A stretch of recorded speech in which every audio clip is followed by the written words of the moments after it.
Halo. Suara saya terdengar jelas? Ya, kedengaran. Oke, ya.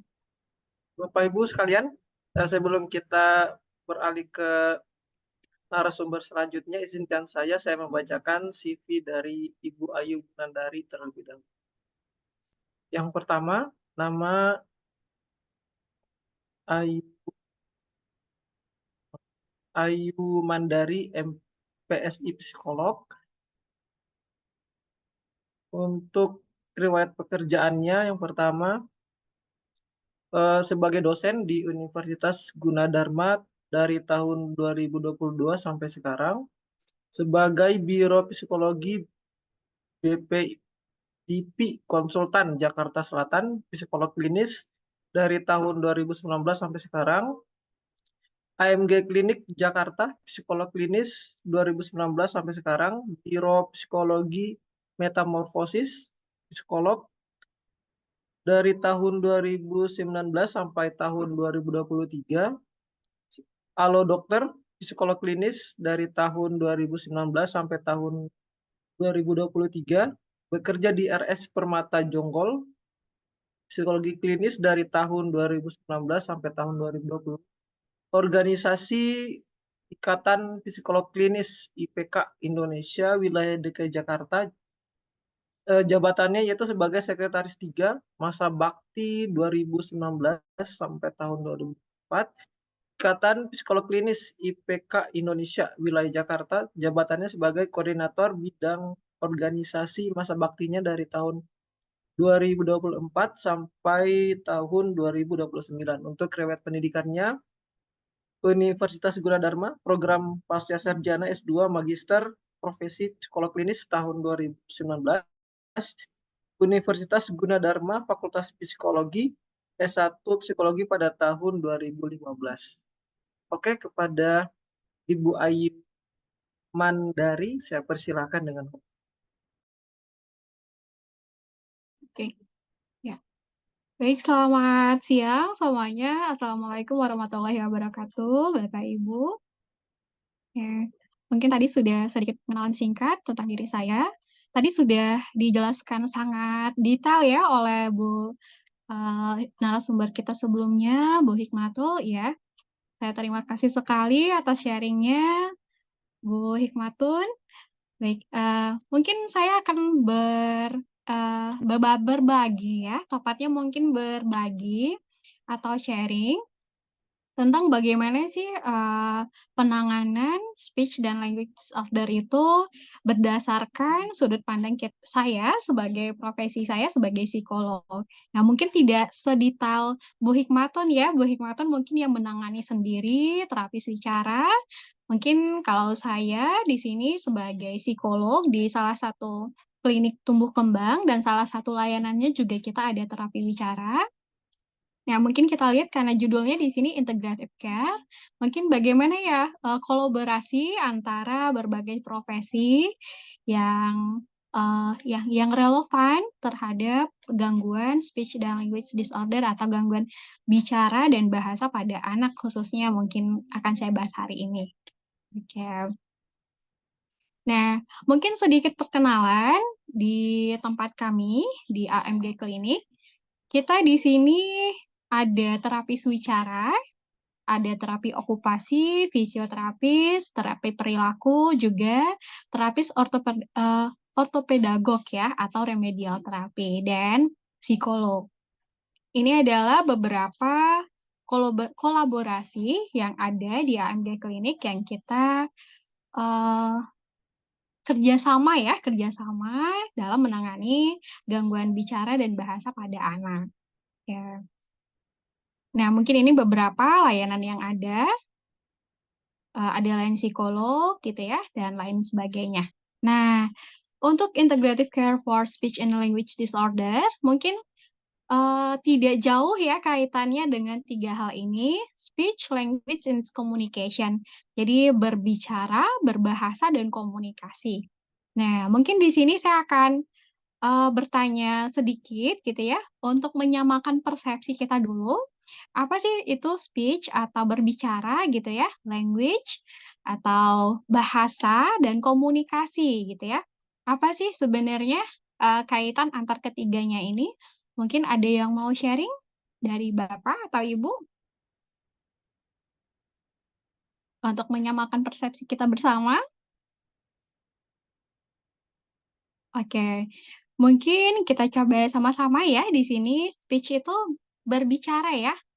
Oke, mungkin berbicara ini tidak selalu, konotasinya dengan bahasa ya, mulai dari anak-anak bayi gitu ya, mulai tangisan gitu ya, bagaimana arti tangisan, mereka menangis atau teriakan, itu sebenarnya sudah speech sebenarnya gitu ya, dan itu juga bagian dari komunikasi. Nah, walaupun mungkin bahasanya itu belum diketahui gitu ya, sebenarnya apa nih artinya gitu ya, tapi mungkin itu sudah bagian dari berbicara ya, speech gitu ya. Nah, language itu mungkin tadi sudah dijelaskan juga sebelumnya oleh Ibu Hikmatun ya, bahasa itu adalah kode atau mungkin bisa kita simbol yang disepakati oleh komunitas atau mungkin lingkungan di sekitar ya, seperti bahasa Indonesia, bahasa Inggris, mungkin ya bahasa Korea dan bahasa Mandarin atau bahasa lainnya.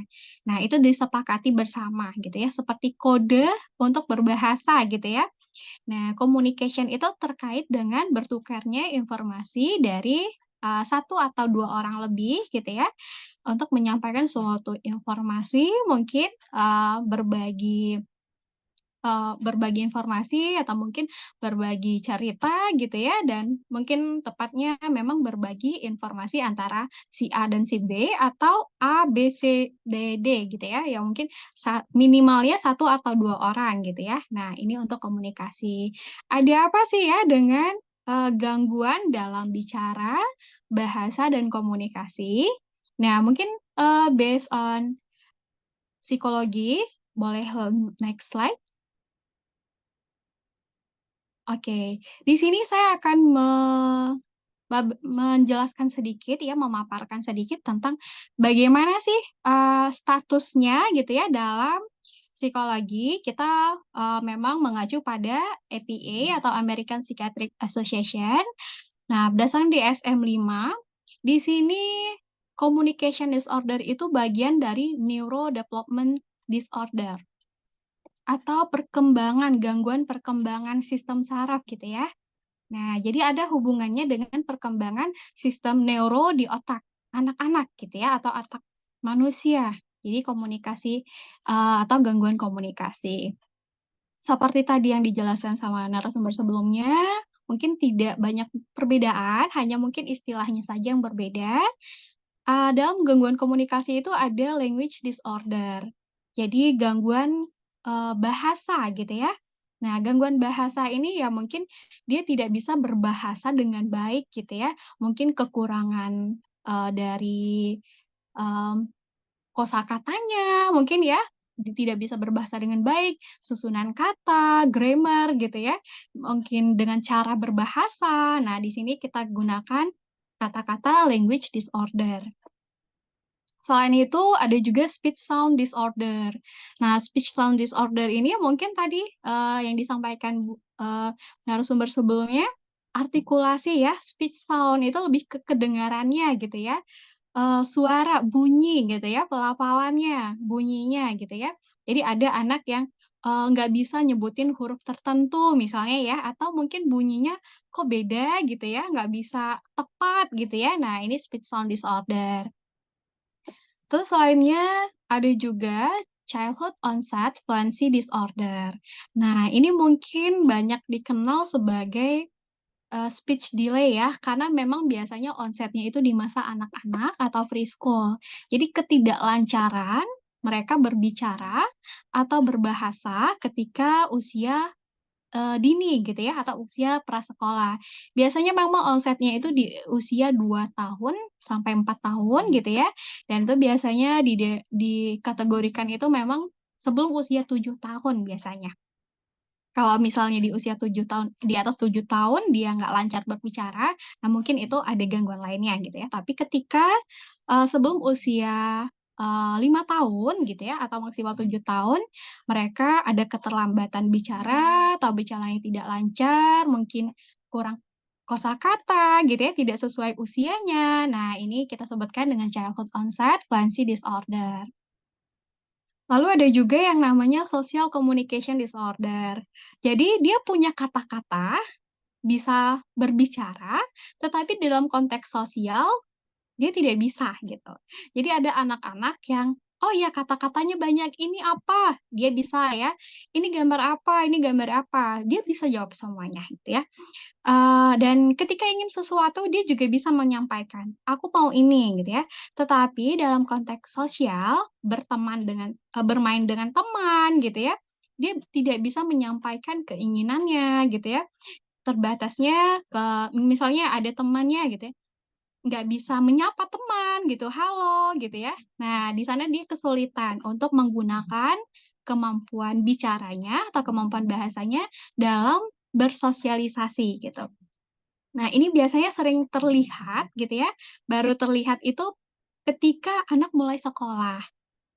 Ya, ibunya di rumah bilang, kalau di rumah bisa kok ya ngasih tahu, apa yang dia inginkan gitu ya, ngerti juga perintah gitu ya. Tetapi ketika di sekolah, kok dia diem aja sama temen-temennya gitu ya. Ya, jadi dia tidak bisa menggunakan bahasa yang dia punya untuk berkomunikasi secara sosial gitu ya. Nah, selain itu ada juga unspecified communication disorder. Nah, ini tidak bisa kita definisikan gitu ya, kalau dibilang language dia enggak gitu ya, dibilang speech sound dia enggak gitu ya, yang sosial dia enggak gitu ya. Tapi memang, perkembangan bahasa atau mungkin kemampuan bicara atau komunikasinya tidak sama seperti anak-anak yang lainnya gitu ya, sehingga kita bilang di sini kita klasifikasikan sebagai unspecified communication disorder. Jadi tidak spesifik gitu ya, gangguan komunikasinya ada, cuman nggak spesifik nih gitu ya. Nah, ini mungkin yang paling banyak ya gitu, tapi mungkin ada juga yang kombinasi gitu ya di antara beberapa gangguan bahasa atau gangguan komunikasi ini. Oke oke, mungkin boleh bantu next slide. Nah, tadi saya menyampaikan bahwa communication disorder atau gangguan komunikasi itu bagian dari neurodevelopment disorder. Nah, gangguan perkembangan, saraf gitu ya. Nah, di sini sebenarnya tidak hanya communication disorder, jadi ada intellectual development gitu ya, ada juga autism spectrum disorder, ADHD ya gitu ya, specific, learning, ada juga yang motor disorder atau neurodevelopmental lainnya, ada other neurodevelopmental disorder, oke. Jadi tidak heran biasanya orang tua datang gitu ya ketika anaknya mengalami speech delay atau mungkin mengalami gangguan komunikasi bahasa. Nah, tidak heran juga biasanya banyak yang mendiagnosa sendiri gitu ya, apakah anak saya ADHD gitu ya, apakah anak saya ASD gitu ya. Nah, itu sangat banyak ya. Dan memang gitu ya, eee, anak-anak yang mengalami gangguan neurodevelopmental lainnya di sini, termasuk ASD, ADHD, specific learning disorder, atau intellectual development disorder, mereka biasanya juga mengalami hambatan dalam berkomunikasi. Sehingga memang, eee, tapi anak-anak yang mengalami gangguan komunikasi itu belum tentu mereka ADHD atau ASD, belum tentu mereka autis, tapi biasanya memang anak autisme atau anak yang ADHD sangat rentan beresiko tinggi ya mengalami gangguan komunikasi gitu, karena ada hubungannya dengan, perkembangan sarafnya gitu. Oke, mungkin saya tidak akan berbicara banyak gitu ya, tentang di sini. Kita hanya melihat statusnya itu di mana sih kalau dalam psikologi gitu ya. Kalau dalam psikologi, ya ini termasuk dalam neurodevelopmental. Nah, di sini juga selain communication ternyata, teman-teman lainnya gitu ya, jadi tidak heran ada comorbid-nya gitu ya. Ketika ada communication disorder, oh ternyata dia comorbid dengan ADHD gitu ya, autisme dan lainnya atau, gangguan intelektual gitu ya, atau perkembangan intelektual gitu. Oke, tapi belum tentu ketika anak communication disorder itu mereka mengalami, ADHD atau ASD dan sebagainya gitu. Oke, mungkin boleh bantu next? Oke, mungkin saya tidak akan berbicara banyak tentang faktor gangguan karena memang sejauh ini tidak ditemukan gangguan pastinya ya, selain herediter ya, genetik Nah, mungkin tadi, Bu Hikmatun sudah menjelaskan banyak gitu ya, banyak hal. Nih, ini yang kita temui, mungkin saya akan menyampaikan yang kita temui di dalam, praktek sehari-hari. Biasanya itu pertama ada gangguan pendengaran. Kalau anak mengalami gangguan pendengaran, biasanya memang akan, bukan otomatis ya, mungkin resikonya sangat tinggi dan jarang gitu ya, tidak mengalami gangguan bicara. Nah, biasanya. Selain itu juga adanya oral motor ya, ada otot bicaranya. Mungkin lidahnya gitu ya, struktur lidah, langit-langit gitu ya, rahangnya. Nah mungkin, ini juga mempengaruhi gangguan atau perkembangan bicara pada anak. Selain itu juga keterbatasan kemampuan kognitif. Nah ini sudah, eee, sangat sangat erat ya hubungannya, bahkan di beberapa skala tumbuh kembang gitu ya, bahkan disatukan gangguan ke perkembangan bahasa dan kognitif. Karena biasanya perkembangan bahasa dan kognitif itu sejalan gitu ya. Ketika perkembangan bahasanya, tidak berkembang optimal gitu ya, itu juga berpengaruh terhadap kognitif dan sebaliknya ketika perkembangan kognitif atau kemampuan berpikirnya tidak berkembang dengan optimal, itu juga akan berdampak terhadap, perkembangan bahasanya juga. Nah, selanjutnya juga gangguan pervasif atau neurodevelopmental, yang tadi ya, yang sebelumnya di slide sebelumnya. Ketika mereka mengalami gangguan intelektual, ADHD atau ASD, nah itu sangat rentan ya, mereka juga mengalami resikonya sangat tinggi gitu ya, mengalami, gangguan bicara dan komunikasi. Atau yang paling terakhir ini tidak juga bisa dibilang angkanya cukup tinggi gitu ya, tidak sedikit, kurangnya stimulasi. Nah, kurangnya stimulasi sehingga sebenarnya ketika datang mereka tidak ada nih gangguan pervasif lainnya, mereka nggak ADHD, nggak ASD gitu ya, nggak ada gangguan kognitif gitu ya, nggak ada gangguan intelektual, ternyata riwayat, orang tua juga nggak ada gitu ya, riwayat, keluarga dari ibu, dari ayah juga nggak ada gitu ya, seperti tadi Bu Hikmatun sampaikan, nggak ada apa-apa nih sebenarnya gitu ya, lahir kita cek gitu ya, riwayat kehamilannya bagaimana, nggak ada masalah gitu ya, riwayat kelahiran nggak ada masalah gitu ya, riwayat kesehatan gitu ya, nggak ada masalah, oral motornya, pendengaran nggak ada masalah gitu ya, tetapi mereka, eee, perkembangan bahasanya, ternyata terhambat gitu ya. Nah, ini biasanya kurangnya stimulasi. Nah, terkait stimulasi di sini nanti kita akan, diskusi sedikit tentang bagaimana sih sebenarnya pentingnya, perannya gitu ya stimulasi dalam, perkembangan, bahasa atau gangguan komunikasi dan bicara. Oke, mungkin boleh next slide. Oke, ini beberapa angka, mungkin untuk menemukan prevalensinya tidak mudah ya, karena di Indonesia terutama. Nah, di sini mungkin tadi beberapa data juga sudah disampaikan oleh narasumber sebelumnya. Nah, di sini, saya melihat ada sebuah penelitian ya mengatakan bahwa di sini disebutkan bahwa prevalensi keterlambatan bicara pada anak prasekolah itu di antara angka 5 sampai 10%. Walaupun ini cuma angka 5 dan angka 10, tapi ini anak ya gitu. Ketika ada 10 anak, 100 anak, artinya ada 5 sampai 10 anak yang mengalami gangguan keterlambatan bicara gitu. Nah, di sini, eee, juga, penelitian lainnya ya, ini di India dilakukan gitu ya. Nah, di sini juga cukup tinggi ya, tapi ada data menariknya di sini ya. Prevalensi gangguan komunikasi ini ditemukan lebih tinggi pada anak laki-laki dibandingkan anak perempuan. Jadi anak laki-laki biasanya eee, lebih tinggi angkanya daripada anak perempuan gitu ya. Nah, kadang juga mungkin relate ya dengan, biasanya mitos gitu ya, kalau laki-laki tuh emang lambat perkembangan bahasanya gitu ya, tapi sebenarnya bukan terlambat ya, tapi mungkin, bentuknya berbeda gitu. Mungkin boleh next slide.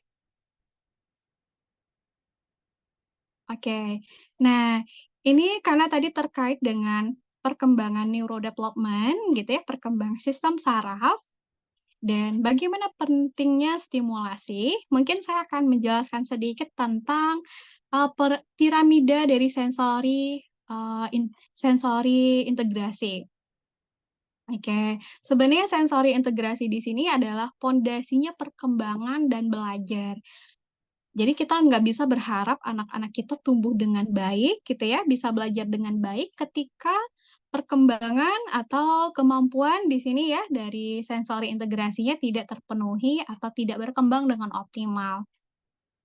Nah, karena tadi di dalam psikologi kita membahasnya terkait dengan neurodevelopmental. Harusnya berarti kita harus membahas tentang bagaimana sih perannya, central nervous system kita atau sistem saraf pusat yang ada pada anak gitu ya.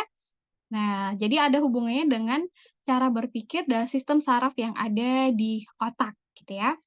Nah, di sini kita lihat piramidanya itu yang pertama, yang paling dasar sekali, ada taktil, vestibular, dan proprioception.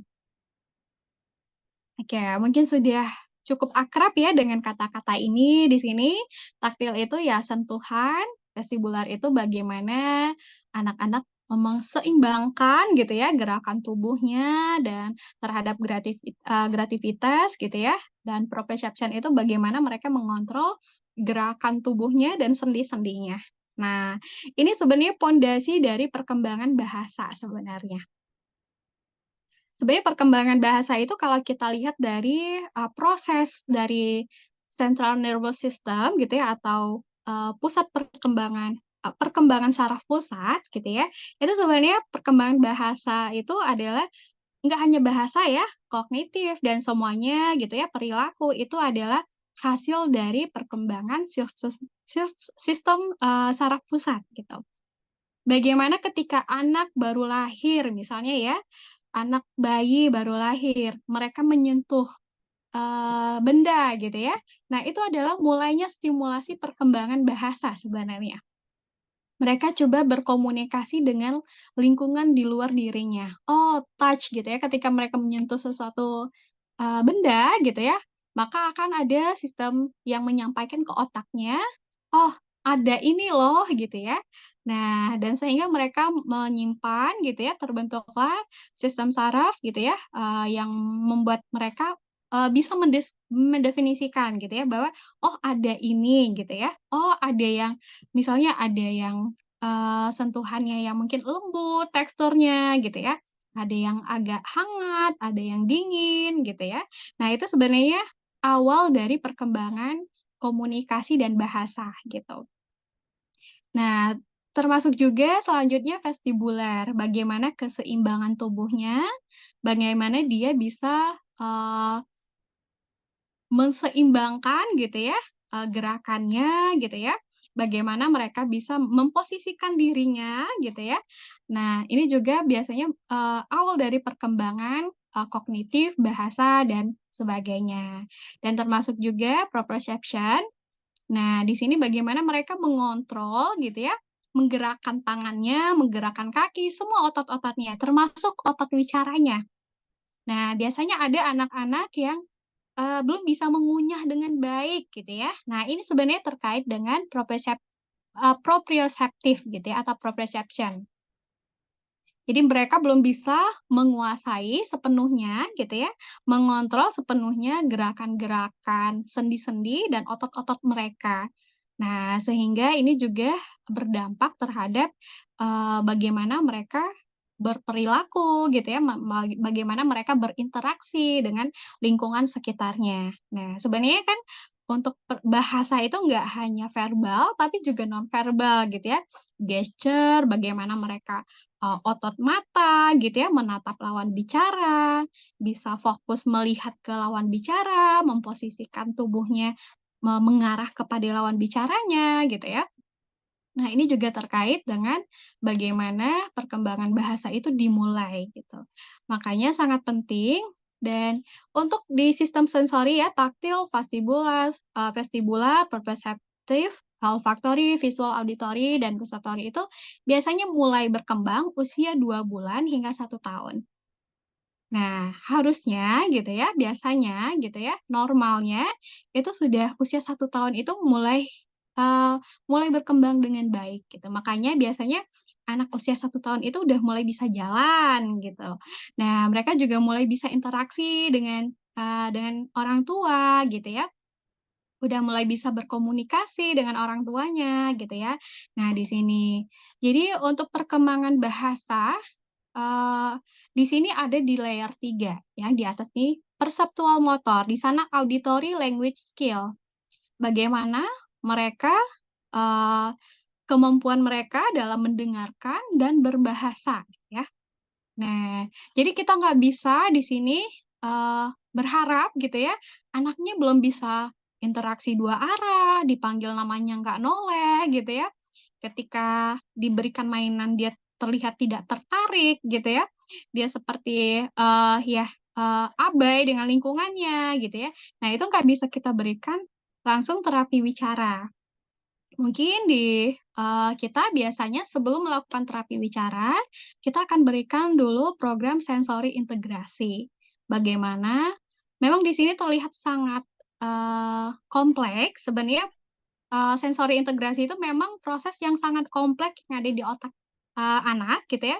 Tetapi kalau kita sederhanakan, itu adalah, proses ya mulai dari kita menerima informasi dari luar, yang dilihat, yang didengar, yang dirasakan gitu ya, atau posisi tubuh tertentu gitu ya. Semuanya kita terima, lalu kita proses. Ada, sistem ya yang gitu yang meneruskan ke otak. Oh, ada pesan ini gitu ya. Nah, ada lagi, neural di otaknya yang memproses gitu ya, artinya ini apa. Lalu ada lagi yang meneruskan ke bagian tubuhnya untuk merespon gitu. Nah, ketika tidak terintegrasi dengan baik si pemberi pesan tadi gitu ya, si penerima pesan yang memproses dan juga yang memberikan perintah ke tubuhnya, tadi tidak bekerja atau tidak bekerja sama dengan baik, maka terjadilah gangguan-gangguan perkembangan, salah satunya gangguan perkembangan bahasa. Mereka dengar gitu ya, tapi nggak respon gitu ya. Oh, mereka tahu ya gitu ya, tapi nggak respon. Nggak ada masalah pendengaran gitu ya, nggak ada masalah, oral motornya gitu ya, dan mereka baik-baik aja. Nah, biasanya paling sering itu karena perkembangan sensori integrasinya belum cukup matang ya kita bahasakan, atau kalau memang pada anak ASD, anak autisme, ADHD, memang perkembangannya di sini struktur sarafnya memang berbeda dari anak yang lainnya, sehingga memang ada gangguan gitu ya dalam, sensori integrasinya gitu. Oke, mungkin kita tidak akan membahas, terlalu banyak ya tentang di sini.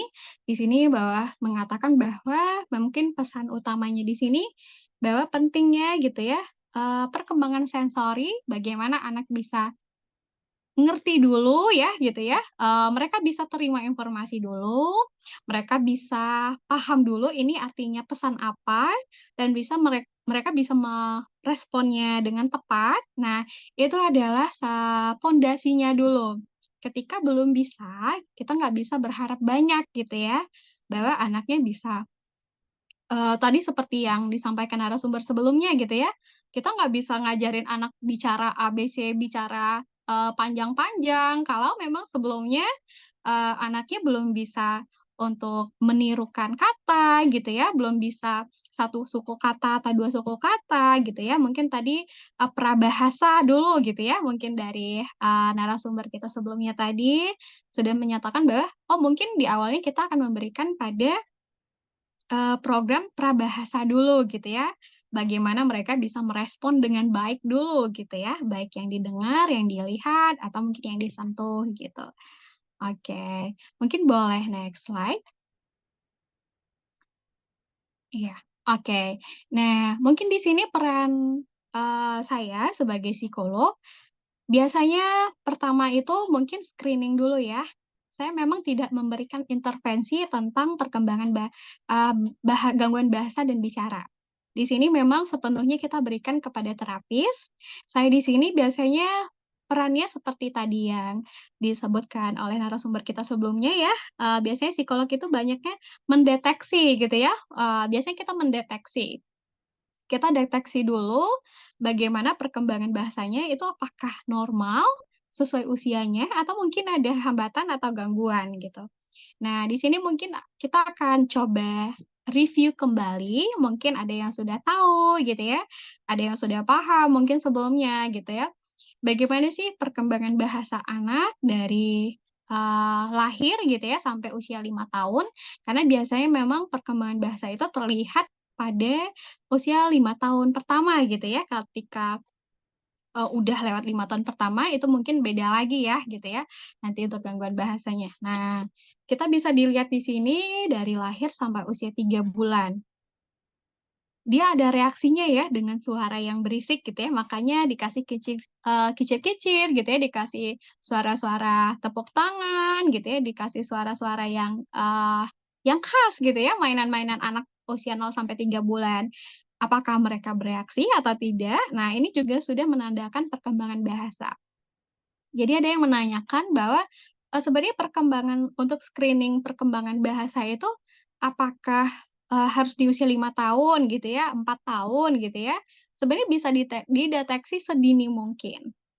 Nah, mungkin ketika mereka tidak, bereaksi dengan suara gitu ya, bisa kita lihat cek mungkin pendengarannya, apakah pendengarannya baik gitu ya, atau mungkin ada masalah pendengaran gitu ya, atau mungkin tadi masalah sensori gitu ya. Nah, biasanya bereaksi terhadap suara gitu ya, dan biasanya mereka juga, bisa tersenyum gitu ya ketika kita diajak, bicara, misalnya kita panggil namanya gitu, tepuk tangan, mereka melihat dan tersenyum gitu ya.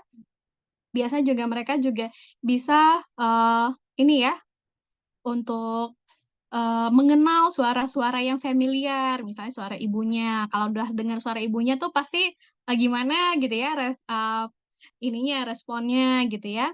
Dan juga biasanya ketika nangis, kita, timang-timang gitu ya, ketika di ini, nah mereka berhenti gitu ya. Nah mungkin itu sudah ada tanda-tanda perkembangan bahasanya, berkembang, sesuai usianya gitu ya.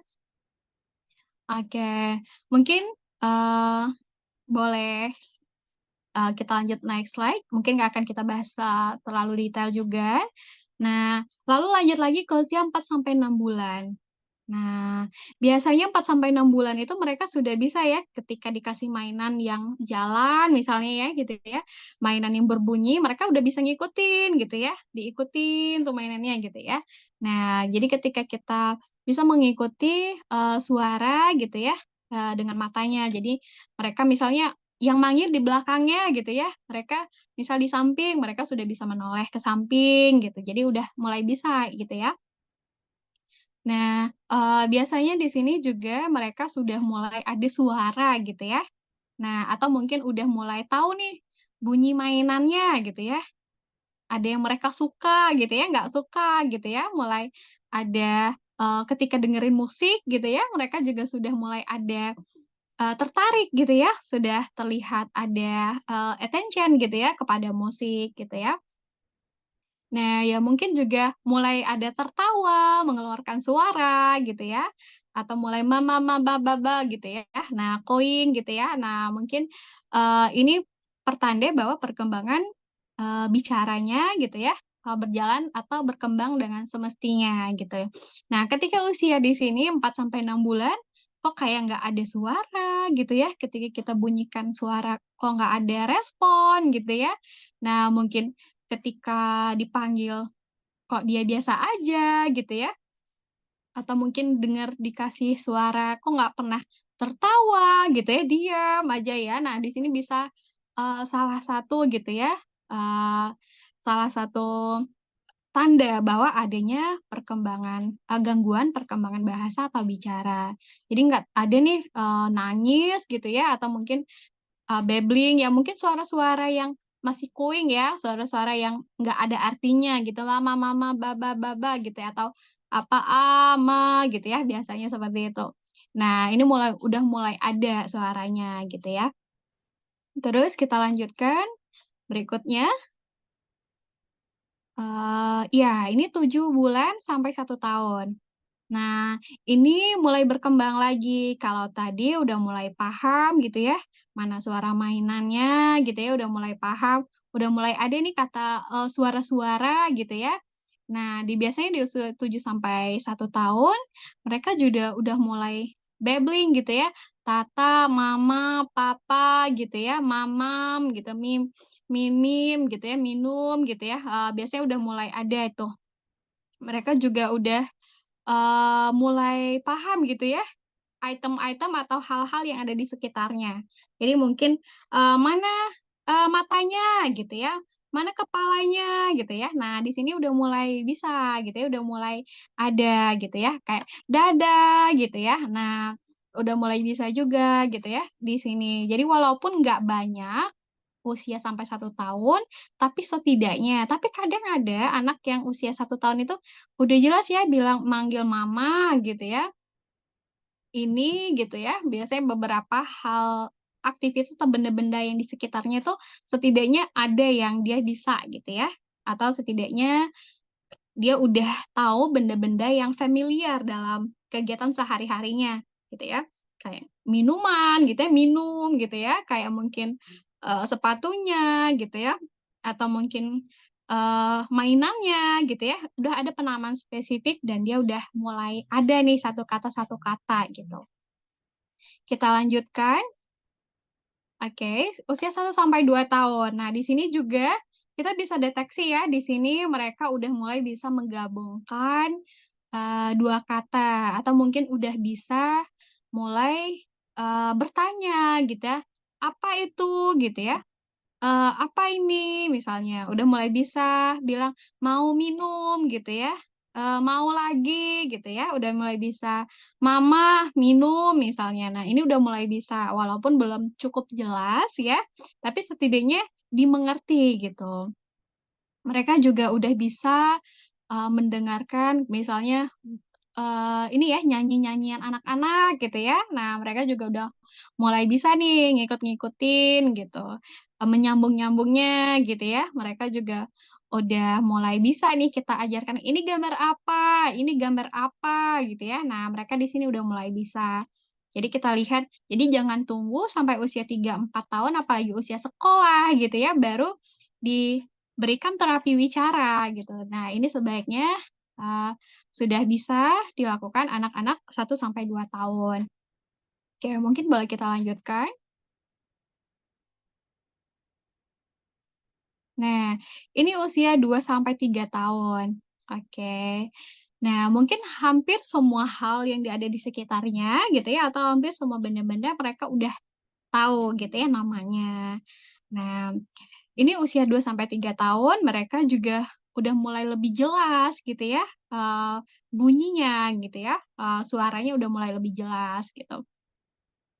Mereka juga udah mulai bisa berkomunikasi ya gitu ya, bisa menyampaikan 2 sampai 3 frase ya, 3 kata gitu, gabungan kata. Mama walaupun misalnya di 1 tahun, 2 tahun mereka baru bisa mau minum gitu ya. Kalau di usia 3 tahun mereka udah mulai bisa, "Mama, aku mau minum," misalnya, atau "Mama mau minum," atau "Aku mau minum," gitu. Nah, jadi juga penggunaan kata-katanya atau, penyebutannya juga udah hampir semuanya itu dimengerti gitu. Nah, hampir semuanya itu dimengerti oleh keluarganya gitu ya, atau orang terdekatnya gitu ya. Nah, di sini juga coba kita lihat gitu ya, apa 2 sampai 3 tahun udah mulai bisa belum gitu ya. Kalau belum bisa artinya ada, gangguan atau hambatan dalam perkembangan bahasanya. Nah, mungkin kita lanjutkan lagi slide berikutnya. Oke, 3 ke 4 tahun. Nah, 3 ke 4 tahun ini bagaimana sih ya gitu ya perkembangan bahasanya. Nah, dia udah bisa nih dipanggil dari ruangan yang lain. Misalnya mamanya lagi di dapur gitu ya, dia lagi di luar, dia udah ada respon gitu ya, nggak hanya panggil di depannya aja gitu ya. Udah mulai ada nih responnya, misalnya, eee namanya mungkin baby gitu ya, atau dede, ayo ke sini gitu ya. dia udah bisa dengar nih, misalnya walaupun nggak ada di depannya gitu, udah ada respon. Jadi kalau usia 3 tahun, 4 tahun, belum, kok kayaknya harus bilang di depannya, harus ngajarin, harus di depannya, harus pakai gestur gitu ya, bicaranya, nah itu mungkin ada hambatan dalam komunikasi atau bicara. Mereka juga udah mulai, paham ya, pertanyaan siapa, apa, di mana, mengapa, gitu ya. Ini udah mulai paham kalau kita tanya, "Oh iya," gitu ya. Biasa anak-anak PAUD ya, kita tanya, "Namanya siapa?" Gitu ya. Terus, kita tanya misalnya bendanya di mana gitu ya, atau ayah di mana, ibu di mana gitu ya.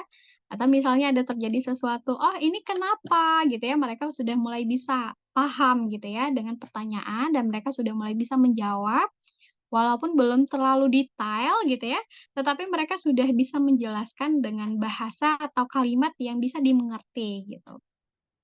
Mereka juga udah mulai bisa komunikasi dengan teman-temannya gitu ya, dengan guru mungkin ya, dengan orang tua. Nah, biasanya lebih, udah terbentuk dalam kalimat gitu.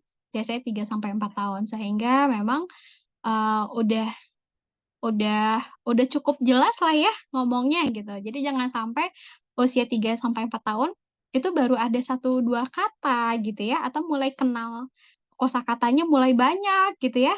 Harusnya 3 sampai 4 tahun mereka sudah bisa menggunakan kata-kata yang mereka miliki, sudah bisa menyusun gitu ya, sehingga terbentuk dalam kalimat gitu.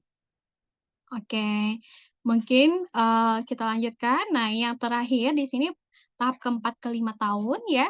Nah, di sini mereka sudah mulai bisa ya, eee, untuk tertarik atau menjawab pertanyaan tentang cerita. Biasanya sih mereka sudah mulai bisa bercerita.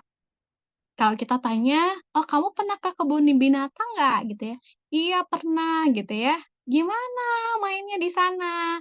"Iya, aku lihat ini," gitu ya. Jadi mereka sudah bisa bercerita. Dan ketika kita bacakan cerita, mereka juga sudah mulai paham isi ceritanya gitu. Nah, jadi ini mungkin terkait tadi ya, perkembangan bahasa reseptif dan ekspresifnya ketika usia 4 5 tahun, reseptifnya mereka udah bisa paham cerita gitu ya, cerita singkat gitu ya, cerpen misalnya kita, berikan dongeng gitu ya, mereka sudah paham isi dongengnya apa gitu ya, dan mereka juga sudah mulai bisa bercerita gitu. Misalnya ketika kejadian di sekolah gitu ya, Eee, biasanya kan udah mulai sekolah ya 4 5 tahun ini di TK atau di preschool gitu ya, kita tanyakan apa yang terjadi, tadi main apa sama temen-temennya gitu ya. Mereka sudah mulai bisa bercerita. Nah, artinya perkembangan bahasanya cukup sesuai usianya. Jika memang belum gitu ya, artinya ada hambatan atau gangguan, bicara gitu. Dan, selain itu juga mungkin di usia ini penyebutannya gitu ya, atau, artikulasinya gitu ya, artikulasinya itu cenderung udah lebih jelas, seperti orang dewasa gitu ya. Mungkin nggak mirip tapi nggak sama persis, tapi mirip gitu ya, hampir sama dengan orang dewasa. Mereka udah bisa juga, mengenal angka, mengenal huruf gitu ya, udah bisa menggunakan grammar, artinya susunan kata yang mirip seperti orang dewasa gitu.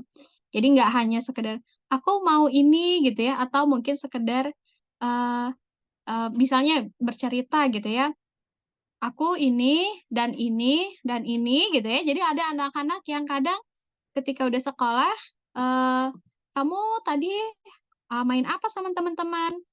"Aku main," misalnya main puzzle dan main, misalnya dan main perosotan, dan makan, dan, misalnya dan jajan, dan belajar. Nah, itu kan sebenarnya belum sesuai ya grammar-nya gitu ya, atau susunannya, bentuk kalimatnya. Nah, itu sebenarnya juga bisa salah satu dari, kemampuan bahasa, sosialnya ya, komunikasinya tadi. Mereka belum cukup bisa menyusun kalimat gitu ya. Jadi bukan berarti anak-anak yang memang nggak punya kata-kata gitu ya, belum bisa bicara aja yang membutuhkan terapi wicara sebenarnya. Anak-anak yang sudah punya kata-kata yang banyak gitu ya, yang mereka bisa mengungkapkan kalimatnya ketika memang belum bisa menyusun kalimat yang benar gitu ya, belum bisa menggunakan kemampuan bahasa atau, kosakatanya untuk berkomunikasi dengan baik, mereka sebenarnya juga membutuhkan terapi wicara gitu ya. Jadi kadang ada juga orang tua yang datang, udah terapi anaknya gitu ya, mulai bisa satu kata, 2 kata gitu ya, mulai bisa menyampaikan keinginan, "Oh udah bisa nih anak saya bicara," gitu ya. Nah, sebenarnya, kita lihat dulu apakah sudah sesuai dengan milestone-nya atau belum. Kalau belum sesuai sama milestone-nya, artinya dia masih butuh, stimulasi atau masih butuh ya intervensi dari ahlinya gitu. Karena ahlinya yang paling paham. Tadi ya seperti udah dijelaskan sebelumnya oleh narasumber kita, ada sangat banyak ya tahapan-tahapannya gitu ya, ketika anaknya komunikasinya seperti ini, maka intervensinya akan seperti ini gitu. Ketika kemampuannya di level sekian, berarti, programnya akan ini gitu. Nah, ini akan banyak, ini banyak kekeliruan orang tua ketika anaknya mulai bisa bicara gitu ya, terapinya sudah diselesaikan. Padahal sebenarnya ketika sudah mulai bisa bicara, kita cek dulu apakah sudah sesuai usianya apa belum.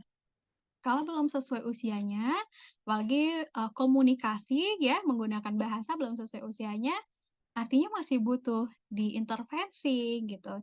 Sangat sayang kenapa butuh intervensi ya biasanya seperti yang kita lihat tadi setiap tahapan usianya itu akan berbeda ya, kemampuan pencapaian kemampuannya. Nah, ketika di pencapaian dasarnya, basic-nya mereka belum bisa, maka untuk ke depannya atau untuk tahap selanjutnya akan terhambat gitu. Makanya, banyak gitu ya anak-anak dengan gangguan bahasa atau bicara di usia anak gitu ya, yang terlambat, yang terlambat, mengikuti terapi atau mendapatkan penanganan yang, khusus gitu ya, biasanya mereka kesulitan untuk bersosialisasi gitu ya, kesulitan untuk, bermain dengan temannya, kurang percaya diri, bahkan ada yang kecemasan gitu ya. Nah, itu sebenarnya dampak-dampak dari ketika adanya, aspek perkembangan yang tidak optimal gitu, sehingga ketika ada tugas perkembangan baru, mereka akan kesulitan karena basic-nya atau pondasinya belum kokoh gitu. Nah, mungkin boleh kita next slide. Oke. Nah, di sini tahapannya kalau di penanganannya di, tempat kita gitu ya, di AMK klinik biasanya kita akan screening dulu tahap pertama. Nah, pendeteksian awal ini sangat penting gitu ya. Kita screening dulu, kita lihat apakah perkembangan bahasanya sudah sesuai sama usianya atau belum gitu ya, atau ada hambatan atau gangguan. Jika ada, baru kita berikan intervensi, memberikan program terapi sesuai dengan kemampuannya gitu ya, sesuai sama, kondisinya. Maka ada orang tua yang bertanya, "Apakah bisa distimulasi di rumah?" Oh, sangat bisa gitu ya. Tapi apakah orang tua paham apa yang harus dilakukan? Setiap tahap-tahapannya gitu ya. Nah, mungkin dari terapis akan tahu, oh kurangnya di mana, apanya yang dulu, setelah ini berarti kita kembangkan yang ini gitu ya. Saya sepenuhnya juga memberikan, wewenang gitu ya kepada terapis ketika misalnya saya hanya memberikan catatan, biasanya ya saya berikan catatan, masalahnya apa, di mana, kekurangannya apa gitu ya. Nah, baru terapis bicaranya atau terapis okupasinya akan memberikan intervensi gitu, sesuai dengan, iya keilmuan mereka gitu. Nah, ketika biasanya setelah 3 bulan terapi, kita perlu evaluasi. Nah, evaluasi di sini untuk melihat perkembangan kemampuan anak gitu ya, apakah memang mereka sudah cukup baik, cukup setara usianya atau belum gitu ya. Apakah mereka sudah, mencapai di berapa persen gitu ya, target terapinya, misalnya kita lihat apakah cukup efektif, apa kurang efektif, nanti kita coba lihat di evaluasi. Nah, kenapa pentingnya juga evaluasi, karena banyak ya kalau nggak pakai evaluasi, orang tua masih bingung ya apakah anaknya ini sudah, eee, bisa berhenti terapinya gitu ya atau belum gitu ya, atau perkembangannya seperti apa. Kadang memang di 3 bulan pertama, kadang tidak terlihat ya, kok belum bisa bicara gitu ya, Apalagi untuk anak-anak masalah neurodevelopmental lainnya gitu ya, kayak anak autisme, anak ADHD, itu biasa memang prabicaranya atau prabahasanya itu kadang sampai 1 tahun. Mereka belum bisa gitu ya, atau beberapa bulan gitu ya. Nggak bisa 1 bulan terapi harapannya udah bisa bicara gitu ya. Nah, itu ada beberapa kadang yang perlu kita berikan edukasi bahwa sebelum berbicara, mereka harus bisa paham dulu gitu ya, bisa interaksi dulu, bisa, ya memfokuskan, fokusnya kepada lawan bicaranya dulu gitu ya, bisa merespon dulu dengan baik, bisa bermain interaktif dulu gitu ya, bisa paham dulu apa yang dibicarakan, baru bisa berbicara gitu. Nah, makanya kita lakukan evaluasi, ketika hasil evaluasinya sudah sesuai milestone-nya, oke, artinya terapi bicaranya sudah atau terapinya sudah bisa kita hentikan atau kita stop, gitu. Oke, mungkin kita lanjutkan, eee, oke, nah integrative care speech and language disorder ya, mungkin di tempat kita, mungkin selain, di klinik di tempat kita, mungkin di luar kita butuh, butuh tadi ya seperti ahli gizi, dokter anak, dokter spesialis anak, dokter tumbuh kembang gitu ya. Kita juga butuh, tapi di kita biasanya kita ada psikolog, ada terapi okupasi, ada terapis bicara, terapis perilaku gitu ya. Nah, ternyata selain dari 4 profesi ini gitu ya, ada profesi yang sangat penting gitu ya, atau yang sangat berperan besar terhadap perkembangan atau gangguan komunikasi dan bicara pada anak. Mungkin boleh kita lanjut next slide. Oke, yaitu ibu dan ayah. Nah, kita lihat memang, eee, mungkin di masa sekarang ya banyak ibu dan ayah yang sama-sama bekerja, sehingga memang mereka kekurangan waktu ya, bukan mereka tidak mau bermain sama anak, memang waktu untuk anak itu sangat berkurang gitu. Nah, sehingga tadi yang kita lihat stimulasinya juga tidak optimal. Sebenarnya yang paling sangat berperan itu ibu dan ayah di rumah gitu ya, bagaimana peran orang tua, pola pengasuhan di rumah itu sangat penting gitu ya. Tadi seperti yang dijelaskan juga narasumber pertama, anaknya tuh nggak ada masalah pendengaran gitu ya, orang tuanya dari genetik keturunan juga nggak ada gitu ya. Nah, biasanya juga nggak ada masalah-masalah lainnya gitu ya, masalah oral motornya dan sebagainya. Tapi masalahnya biasanya kurangnya stimulasi atau kurangnya peran dari pengasuh ya, mungkin selain ibu dan ayah, sekarang juga pengasuhnya gitu ya, yang sehari-hari lebih banyak interaksi dengan anak.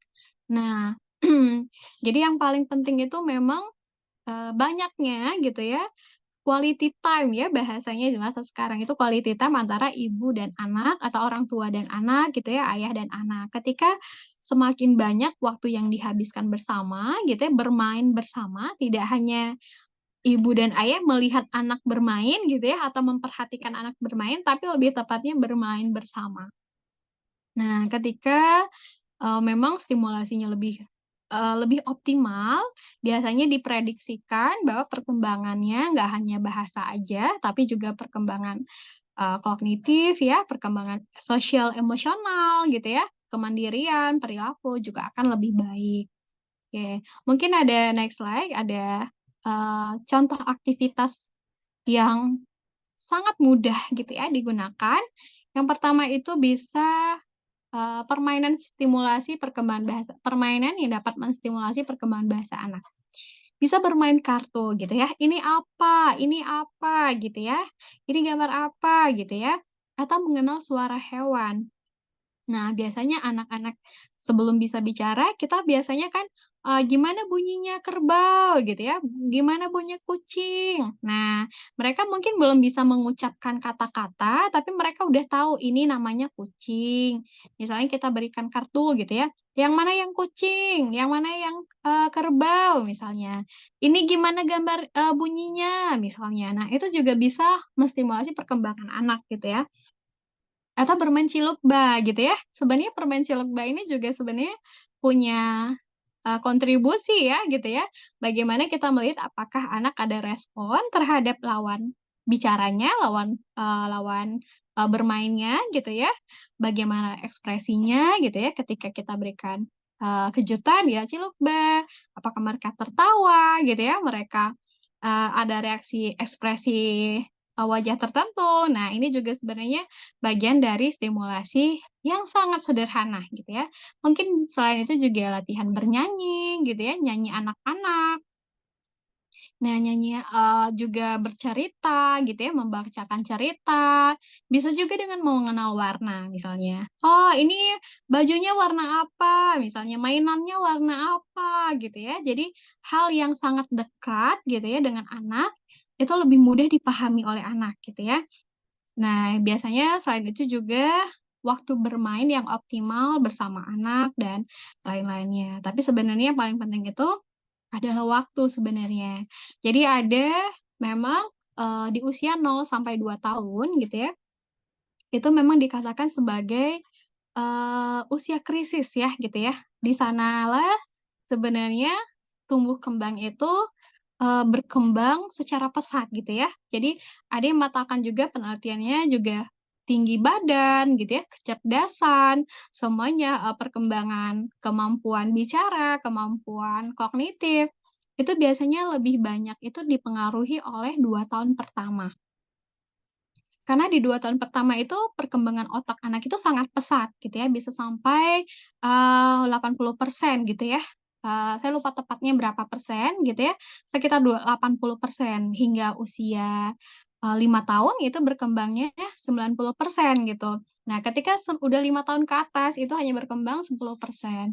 Jadi sangat sayang gitu ya, anaknya bayi biasanya kan kalau sama pengasuh masih belum bisa ngapa-ngapain gitu ya, yang penting anteng, yang penting nggak nangis gitu ya. Nah itu sangat sayang sekali, padahal usia bayi, usia 0 sampai 1 tahun, itu adalah masa perkembangan yang sangat penting.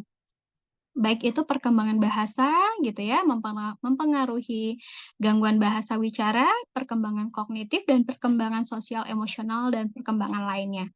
Nah, jadi jangan sampai di 1 tahun pertama atau 1 sampai 2 tahun pertama itu terlewatkan. Ketika itu terlewatkan, memang ya biasanya ketika usia-usia 3 4 tahun, itu akan terlihat dampaknya. Sehingga memang yang paling penting itu adalah waktu bermain bersama anak yang optimal. Kalau memang kita tidak bisa sepanjang waktu gitu ya, misalnya orang tua bekerja, setidaknya 1 hari itu ada 30, 60 menit gitu ya, itu benar-benar quality time, gitu ya. Jadi bagaimana kita misalnya bermain bersama, nggak hanya melihat anak bermain gitu ya, nggak hanya memperhatikan, nggak hanya menemani, tapi ikut interaktif ya, bermain bersama anak-anak. Nah, itu yang paling sangat mempengaruhi perkembangan bahasa anak, kalau berdasarkan faktor stimulasi gitu ya. Kalau faktor-faktor lainnya mungkin pendengaran itu tidak bisa kita kontrol gitu ya, tapi bisa juga mungkin ada dibantu dengan, eee, alat bantu atau mungkin dengan terapi pendengaran dulu gitu ya. Nah mungkin itu penanganannya akan berbeda. Mungkin kalau dari kita, dari saya terutama sebagai psikolog, kita biasanya perannya lebih banyaknya memang, bagaimana mengedukasikan orang tua tentang, tahap perkembangan bahasa ya atau tahap perkembangan, eee kognitif dan sebagainya, sehingga kita bisa mendeteksi lebih dini gitu ya. Karena kalau udah dideteksinya itu udah usia 6 tahun, 7 tahun ya, biasanya sangat sering ya terjadinya, udah datang ke klinik, udah mulai sekolah gitu ya, bicaranya belum lancar. Ketika kita tanya riwayatnya, iya baru 4 tahun, 5 tahun baru mulai bisa gitu ya. Nah, itu sudah gap-nya itu kalau kita lihat sudah sangat jauh ya. Harusnya baru bisa bicara itu usia 1 tahunan, kenapa sampai 3 4 tahun, 5 tahun baru bisa gitu ya. Nah, sehingga untuk perkembangan selanjutnya itu mereka akan terhambat gitu. Jadi sangat disayangkan kalau misalnya terlambat gitu ya atau sangat, ya sangat terlambat lah ya kita bisa bicaranya dideteksinya, sehingga memang itu mempengaruhi juga kemampuan mereka dalam sosialisasi, ada juga yang namanya kecerdasan bahasanya gitu ya. Jadi ketika mereka perkembangan bahasanya tidak cukup, optimal, itu akan berdampak juga terhadap aspek kehidupan lainnya, mungkin di akademiknya gitu ya, di dalam sosialnya, juga di dalam aktivitas sehari-hari gitu ya, itu juga akan terhambat. Jadi pentingnya mendeteksinya dulu perkembangan bahasa sejak dini, mulai tadi usia 3 bulan, 6 bulan gitu ya, 1 tahun, 2 tahun, 3 tahun gitu ya, bisa kita deteksi gitu.